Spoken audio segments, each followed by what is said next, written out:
incontinence. So I used to be at a loss when I come across women with mild stress incontinence who do not respond to any of the non-invasive modes of pelvic floor muscle training. And there is also another group of women who would have moderate to severe stress incontinence. In spite of me advising surgery for them, they don't want a surgical intervention for their incontinence. So, what do we do for these women? We need to pause here and think for a while. We will understand that all the non invasive modalities of treatment, like Kegels, with or without biofeedback, vaginal cones, electrical stimulation, or magnetic chair, all these are targeting only the pelvic floor musculature. What about the connective tissue supports of the vagina? What if we can re-strengthen these connective tissue supports of the vagina, which in turn support the bladder neck and urethra anteriorly and the rectum posteriorly? This may correct not only stress urinary incontinence, but also mild degrees of anterior compartment and posterior compartment prolapse like cystocele and rectocele. So here comes the role of energy-based devices like lasers or radio frequency devices.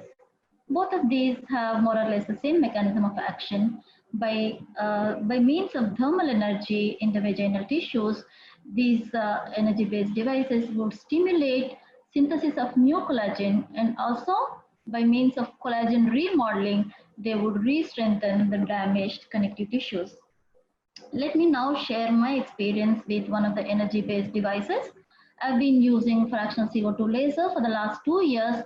As you've all heard from the previous speakers in the last couple of weeks, it's a completely non-invasive treatment modality. It's painless, so no anesthesia is required, so it can be done completely as an outpatient procedure. And there is no downtime. That means my patient can get back to her routine activity immediately following treatment. I used to have a patient who would fly from Bangalore to Hyderabad, get a laser session done, and fly back to Bangalore within an hour after the treatment.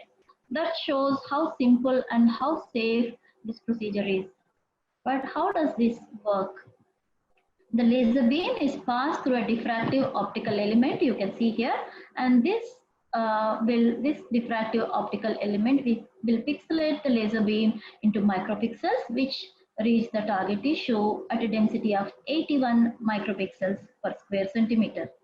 This fractional CO2 laser, the advantage being once it's pixelated, it will have a longer pulse duration and it will give rise to enhanced thermal effect, resulting in much higher levels of new collagen and also collagen remodeling as compared to non-ablative lasers. This is a schematic representation. This is a normal tissue with a high amount of collagen. The red fibers are collagen fibers. With aging, the collagen is depleted. And after laser treatment, again, not only there is increase in the amount of collagen, but also it's reorganized, giving which is called collagen remodeling. And there is also neovascularization, which will strengthen the connective tissue supports of the vagina. And in a lighter vein, it's also called a coffee break procedure because it hardly takes 10 to 15 minutes for each session. And that's the handpiece through which it's a probe through which the laser beam emits, and it's focused on the mirror here. From here, the fractional beam is reflected from the mirror and it reaches the target tissue through this circular window on the sheet. This is a disposable sheet used only for a single patient, so there is no risk of cross infection between the patients. And only that part of the vagina which comes in contact with this circle is lased at a given point of time. And after the probe is inserted in the vagina, there is a robotic arm which rotates the probe either 360 degrees for complete vaginal rejuvenation, or if you want to lase only the anterior vaginal wall for stress incontinence, it rotates between 10 and 2 o'clock. And there are also to and fro movements from the introitus up to the vault, at least for a minimum of 3 passes in each session. There are some people who go up to 5 passes in each session. So before I present my own data, let's see what the literature says. And these are all pilot studies. Only after going through this literature, some of us who have been using fractional CO2 laser in our country have got inspired to use this modality of treatment in our own practice. This is Dr. George Elias, who presented his data of 30 women who have been treated with CO2 laser for stress incontinence. 60% had complete resolution and 40% improved significantly. Chemopace had published a data of 183 women with mild stress incontinence. 97% of the women found improvement in their symptoms either by a reduction in the number of free incontinence episodes or by reduction in the amount of urine leak. Only 3% did not find any difference following laser treatment. This is a study by Ronan Gold. Some of you have heard him about a couple of weeks ago. His data of 66 women, all with stress incontinence. Few had mixed incontinence also. 70% of the women after laser treatment had reported relief of more than 8 on a scale of 1 to 10, which is a significant relief. And 88% had relief of more than 7 on a scale of 1 to 10. Gonzalez et al. Had done long-term follow-up studies in these women, followed up these patients for 3 years, and they recommend that fractional CO2 laser is the best option for treatment of mild stress urinary incontinence where there is no indication for surgery, or for women where there is a contraindication for surgery or who are unwilling for the surgery. In these women, that should be the first option. Falguni Patel has reported 100% subjective relief of stress incontinence in 20 of his patients. Some studies have shown improvement even in symptoms of overactive bladder, especially in patients in postmenopausal women with GSM. By now, actually, more than 3 lakh treatments have been performed globally. This was an old slide. In our center, I've used this in almost 100 women till now, till last February, before the lockdown. 70 women with stress incontinence and 30 with GSM, or genitourinary syndrome of menopause, which was earlier called as vulvovaginal atrophy of menopause. My initial patients were women only with mild stress incontinence, where in whom I was not offering any surgical correction. But after encouraging results in women with mild stress incontinence, I started offering this to women with moderate stress incontinence, mixed incontinence again, who have a contraindication for surgery or who were not willing for surgery, and all women with stress incontinence who have an underlying voiding dysfunction, because I don't offer them a surgical correction because of the voiding dysfunction. The contraindications can be any active infection in the genitourinary tract. We have to be careful, especially do a screening urine cultures, make sure the urinary tract is sterile, and if the patient is diabetic, make sure the sugars are under control. And obviously, pregnancy, malignancy, known photosensitivity are all contraindications for laser procedure. The protocol being, every patient will receive 3 sessions at an interval of 4 to 6 weeks, and the energy delivered would be 50 to 80 millijoules per pixel in premenopausal women and 30 to 50 millijoules in postmenopausal women. It's very important to shield the eyes of the patient as well as the staff who may be present along with the surgeon. Initially, all my patients received only laser treatment, the fractional CO2 laser as a standalone treatment. But in the last 1 year, I started using PRP along with laser after attending Dr. Badar's workshop held at Agra, conducted by Dr. Narendra Malhotra sir. So PRP, the advantage here is we don't need to inject PRP into the tissues, because it's a microablative laser. The PRP gets absorbed into the deeper tissues if we simply smear it over the vaginal walls immediately after the laser session. And I'm sure you would agree with me that it has a synergistic effect along with laser in stimulating new collagen synthesis. It's very interesting how I actually started using fractional CO2 laser in my practice. I would like to share with you all. It's not for stress incontinence, it's actually a patient of GSM.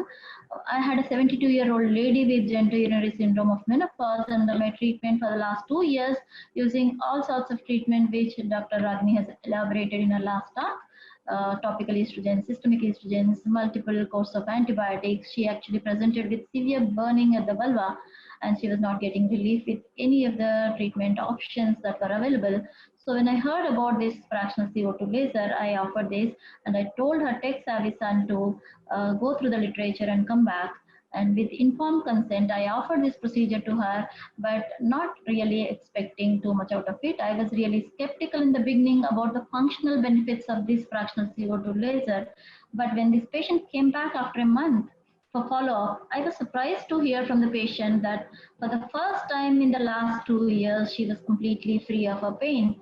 That's the time I thought probably fractional CO2 laser has some functional benefits too.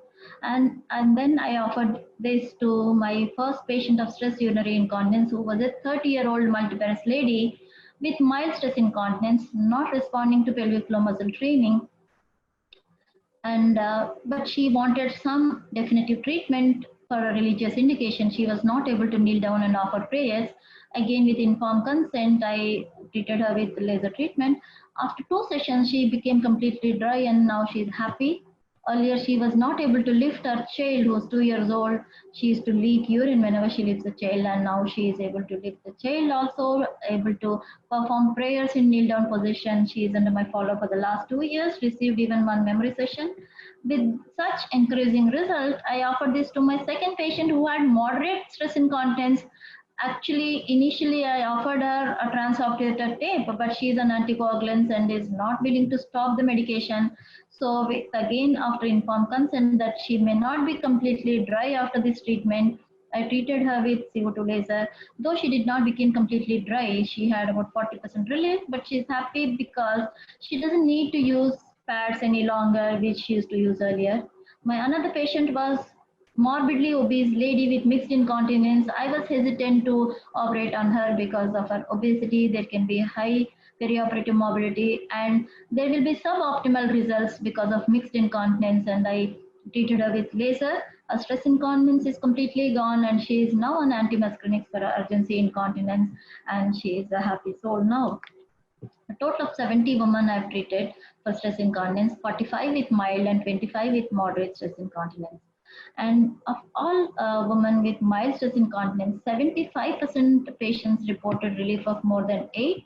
And with moderate stress incontinence, 60% patients had significant relief. And 35% became completely dry at the end of the treatment. And these are the results of the 70 women. 35% are completely dry and 40% had significant relief of more than 8. That means 75% patients reported significant relief. This chart shows, this is at the baseline, 70% had very frequent incontinence episodes, more than 4 in a week. 30% had daily incontinence episodes. At the end of 1 year, with 35%, the blue color indicates the patients who are completely dry, and 65% occasional leak. And this chart shows that the results are better in younger women as compared to women more than 50 years of age. These are the ICOIQ scores, the International Consultation on Incontinence Questionnaire scores, which tells us the severity of stress urinary incontinence. And up to 5, the score, the maximum score is up to 21. 1 to 5 is mild, 6 to 12 is moderate. So the mean score in my patients was 6.4 at baseline, and that 1 year after treatment, it dropped to 2.2. So when subjected to t-test, this has shown excellent correlation of R value, and which indicates there is significant improvement in the incontinence scores following laser treatment. Coming to the patient global impression of improvement, which is calculated based on the efficacy of the treatment and the overall patient's experience and satisfaction from the treatment. At the end of 1 year, 55% felt very much better, 25% felt much better, 10% only little better, 10% no difference at all, and none of the patients had worsening of the symptoms. That means 80% of the patients were happy with the treatment outcome. None of these patients had any major or minor complication either during the procedure or during the follow-up period, which ranged from 3 months to 24 months with a mean follow-up of 14 months. So we can conclude that fractional CO2 laser is safe and effective for the treatment of mild to moderate degrees of stress urinary incontinence, with patient satisfaction being high for this indication. And again, we can say that fractional CO2 laser is not only useful for aesthetic indications, but also beneficial for the functional problems of the lower genitourinary tract. Thank you all for the patient hearing. So now if there are any questions.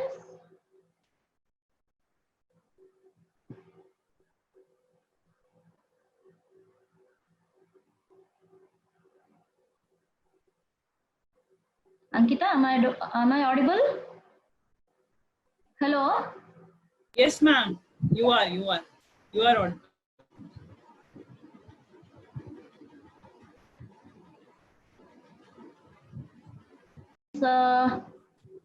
Dr. Preeti from Alma.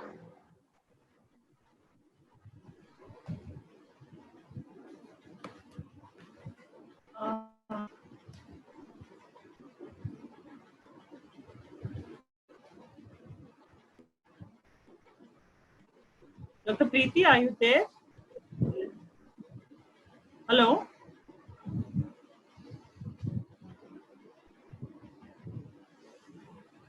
Or Ankita, can you go through the chat and forward questions to me?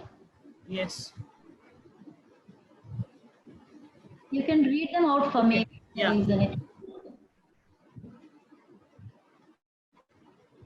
So which grade SUI we can treat with CO2 laser?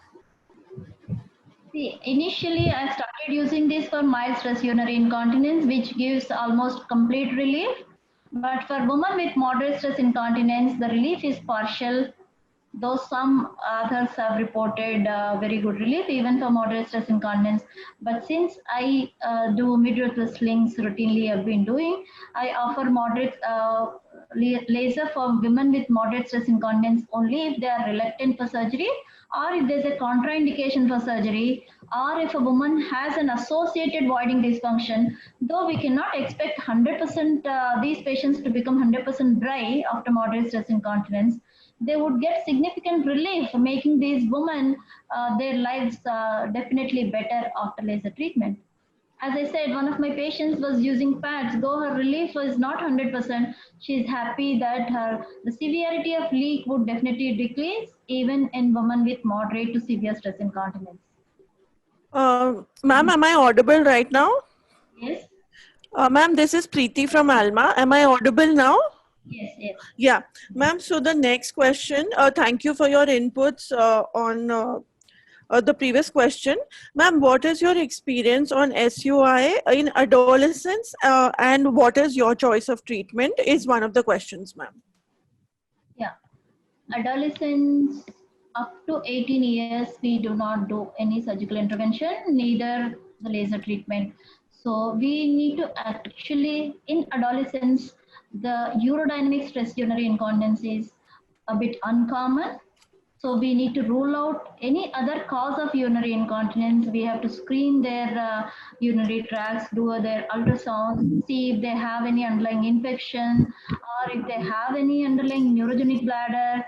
All these things need to be addressed too. But if we rule out everything else and if it is only stress urinary incontinence because of the inherently weak connective tissue support, which is sometimes seen, I'm not saying it is not heard of, but then we only have to train these girls for pelvic floor muscle training. So at that age, the best thing to do is non-invasive pelvic floor muscle training. Just teach them how to do Kegels. Oh, ma'am. Thank you, ma'am. Ma'am, the next question coming up is, what grades of SUI do you treat with the Pixel CO2 laser? And what is also, have you used it in grade 3 and grade 4? See, the Pixel CO2 laser is the best for mild stress urinary incontinence, that is grade 1 stress urinary incontinence. As I said, it gives complete relief from incontinence. In higher grades, this question actually I already answered. In higher grades, as some of our patients are not willing for any surgical intervention, if they don't want a surgical intervention, after counseling them that fractional CO2 laser will make their symptoms better but not completely dry, you can still offer them this.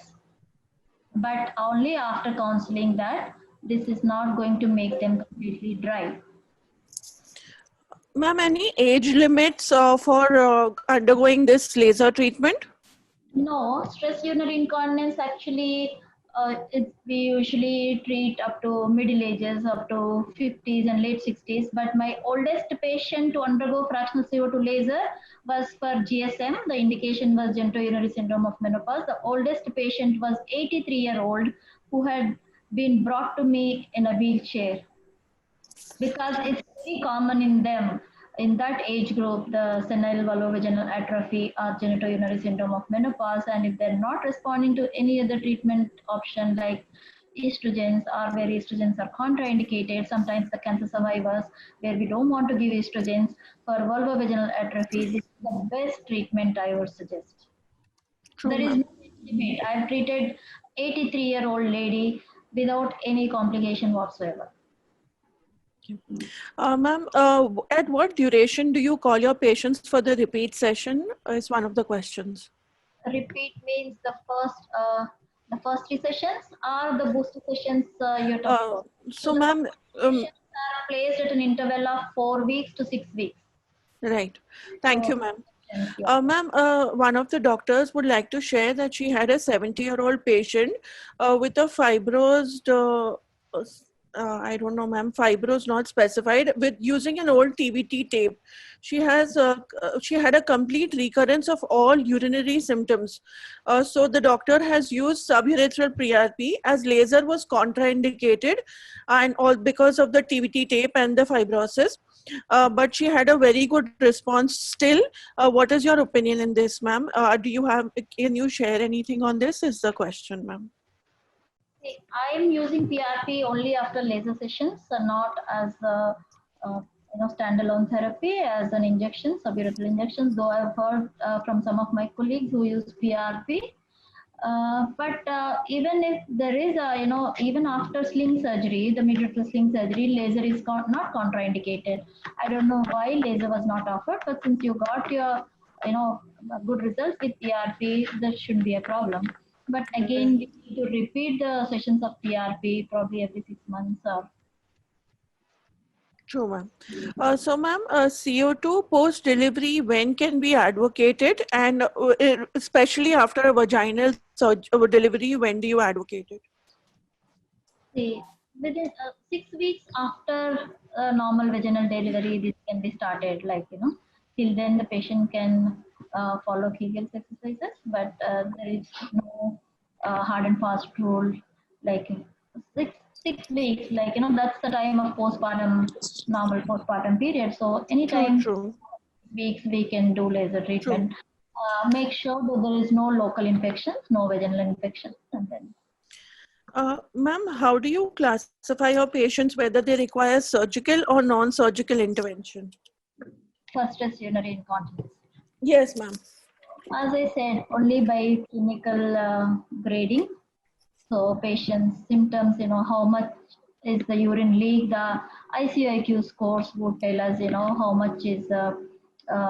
how much bothersome the symptoms of stress incontinence are for her, and whether the patient just dribbles few drops of urine, even then it bothers some patients, especially as I said, one of my patients had, she would leak only few drops of urine, but it would still stop her from performing her religious duties. So but for such minimal leak, none of us would like to operate, even if we are experts in doing midurethral slings. So for such patients, this is the best option. And then if the patient has a flow-like leak, so when the patient is coughing, you might have observed some people will have a good flow of urine. Then naturally the patient will not become definitely the severity of leak, the patient is not ready for that.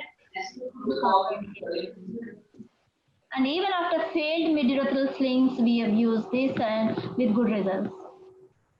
Ma'am, there is a question on the recurrence rates post CO2 laser, even after complete treatment. Have you seen any cases recurring? And if yes, any particular grade that you have encountered that you've seen recurrences or relapses, ma'am? See, we need to first understand that CO2 laser is not a permanent treatment like a midurethral sling, which once we insert should work for life.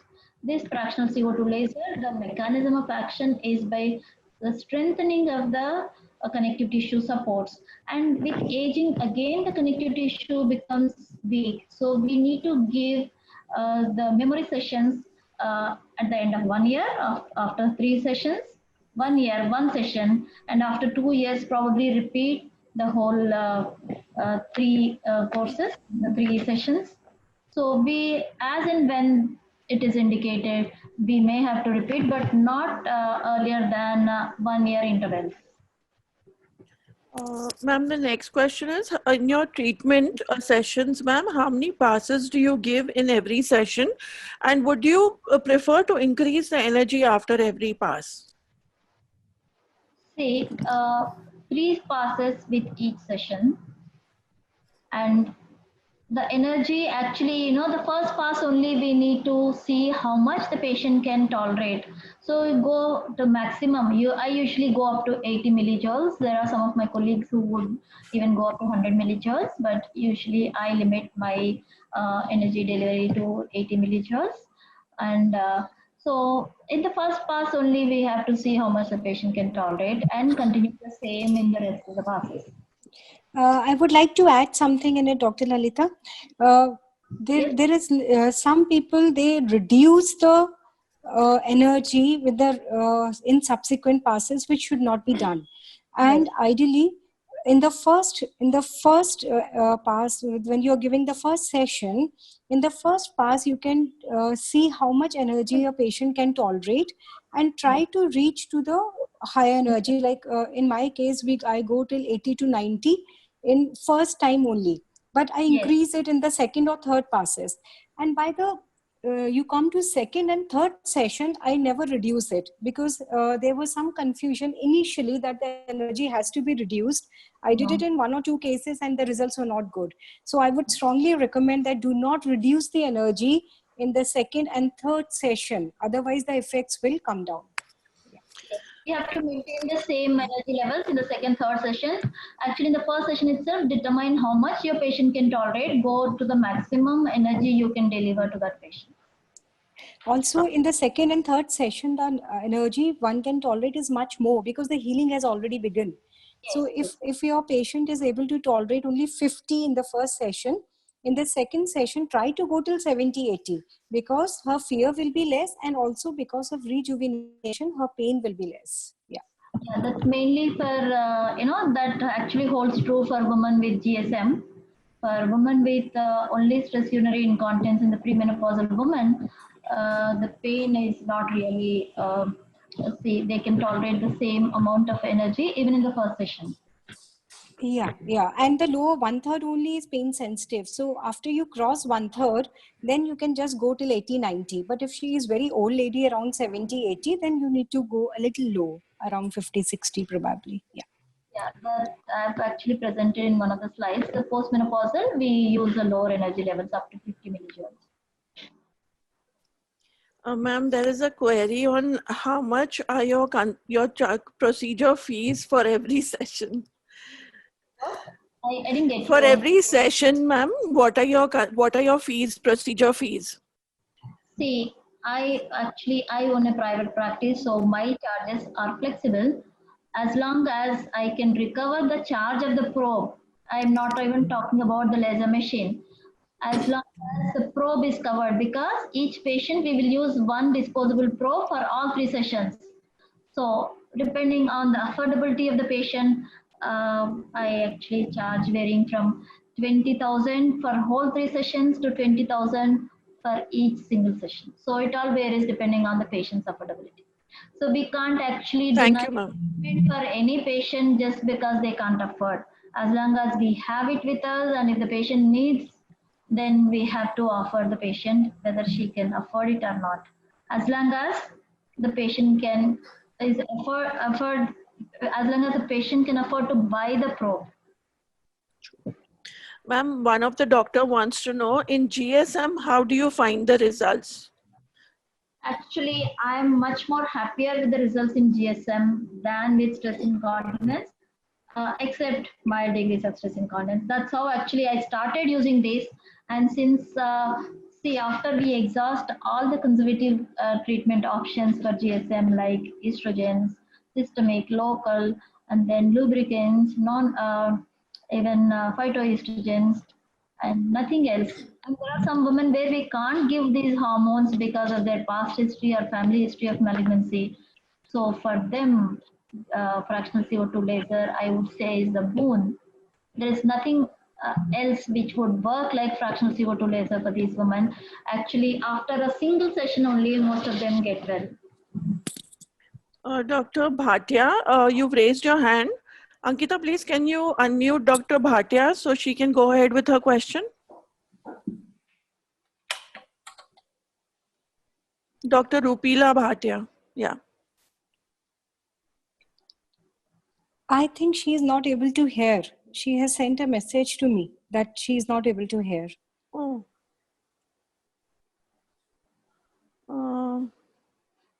She can forward the Will question. be able to speak now?